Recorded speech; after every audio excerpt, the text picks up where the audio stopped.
ভাইরে ভাই, প্রতি সপ্তাহে কন্টেন্ট আপলোড করে যদি আপনি $3500 কিংবা $7000 আর্নিং করেন তাহলে কেমন লাগবে? নিশ্চয়ই আপনি আকাশে উঠতে থাকবেন। বিষয়টি আশ্চর্য লাগছে না? আসুন আপনাদেরকে বিষয়টি আমি ক্লিয়ার করে দিচ্ছি।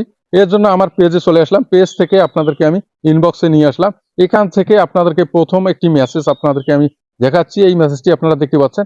এই মেসেজটিতে তারা জানাচ্ছে আমি যদি তাদের কন্টেন্ট গুলো আপলোড করি আমার পেজে, তারা $3500 আমাকে পে করবে প্রতি সপ্তাহে। এবং দ্বিতীয় মেসেজটিতে আপনাদেরকে আমি নিয়ে যাচ্ছি। দ্বিতীয় মেসেজটি আপনারা দেখতে পাচ্ছেন। এখানেও তারা একইভাবে জানিয়েছে তাদের কন্টেন্টগুলি যদি আমি আমার পেজে আপলোড করি $7000, কম সম নয়, $7000 আপনারা দেখতে পাচ্ছেন পার উইক পে করবে। তাহলে কি আর এভাবে প্রতিদিন কষ্ট করে কন্টেন্ট ক্রিয়েট করার দরকার আছে? কি আপনারা অবাক হয়ে গেলেন বুঝি? মনে করছেন হঠাৎ বোধহয় দাদা পয়সাওয়ালা হয়ে গেল। বিষয়টি ঠিক তা নয়। আপনি এতদিন কষ্ট করে আপনার আইডি এবং পেজটিকে যে এ পর্যন্ত নিয়ে এসেছেন, নিমেষেই আপনার সেই কষ্টটি ভেস্তে চলে যাবে। আপনারা কখনোই এই প্রলোভনের ফাঁদে পা দেবেন না। তাহলে যেটি দাঁড়াবে, আপনার পেজ কিংবা আইডিটি চিরতরে গায়েব হয়ে যাবে। তো আশা করি আপনাদেরকে আমি বোঝাতে পেরেছি। সবাই ভালো থাকবেন। ধন্যবাদ।